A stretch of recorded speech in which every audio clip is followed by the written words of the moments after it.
আমার আব্বু কইছে আমারে বিশ্ব খেলোয়াড় বানাবো। রোনালদো যে যেমনি কাড়ায় আমি হেমনি কাড়াই। শপথ করছি ওকে আমি একটা খেলোয়াড় বানাবো। বয়সটা আর কতই বা হবে, 5 কিংবা 6।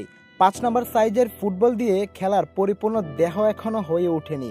তবে গুলিস্তানের আউটার মাঠের জুনিয়র রোনালদো নামের এই খুদে ফুটবলারের দেহ পুরোটাই যেন স্বপ্ন দিয়ে মোড়ানো। আমি জাতীয় সঙ্গীতের লাগে খেলবো, আমি বিশ্বকাপ জিতবো। একবার ভাবুন তো, ফুটবল খেলে আপনার একটা হাত ভেঙে গেছে, ভাঙা হাত নিয়ে আপনি আবার ফুটবল খেলতে গেছেন মাঠে, আপনার পরিবার তাতে কতটা সায় দেবে? স্বাভাবিকভাবেই কেউই তখন খেলতে চাইবে না, কিন্তু জুনিয়র রোনালদো নামে গুলিস্তান আউটার মাঠের এই খুদে ফুটবলারের ক্ষেত্রে বিষয়টা সম্পূর্ণ আলাদা। আগের দিন ফুটবল খেলতে এসে হাত ভেঙে যায় জুনিয়র রোনালদোর। সেই হাতে প্লাস্টার করে সন্তানকে সঙ্গে নিয়ে পরের দিনই আবার ফুটবল খেলতে মাঠে নামিয়ে দিলেন বাবা। পাশেই বসে বসে দেখছেন ছেলের খেলা। ফুটবল খেলে হাত কেন ভাঙলো, এজন্য তার মনে বেঁধে বসেছে জেদ। শপথ করেছেন যে করেই হোক সন্তানকে খেলোয়াড় তিনি বানাবেনই। আপনার হাত ভাঙা বলতে আমি শপথ করছি ওকে আমি একটা খেলোয়াড় বানাবো। ইনশাআল্লাহ আল্লাহ পাক যদি আমার আশাটা পূর্ণ করে আর আমি এই জন্য ওকে নিয়ে জার্সি মার্সি সবে কিনে দিয়েছি। এবং যেই মাঠে খেলতেছে আমি ওকে ওই মাঠে নিয়ে যাব।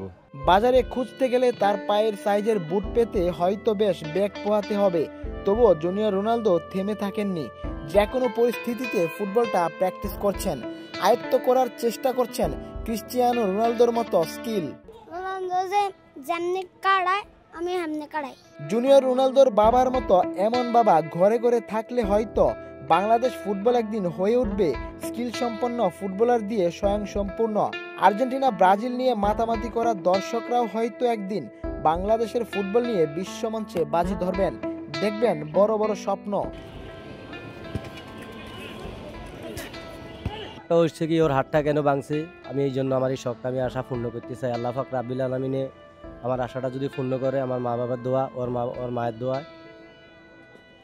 আমি দশের কাছে দোয়া চাচ্ছি, এলাকাবাসীর কাছে দোয়া চাচ্ছি, ঢাকার সবার কাছে আমি দোয়া চাচ্ছি।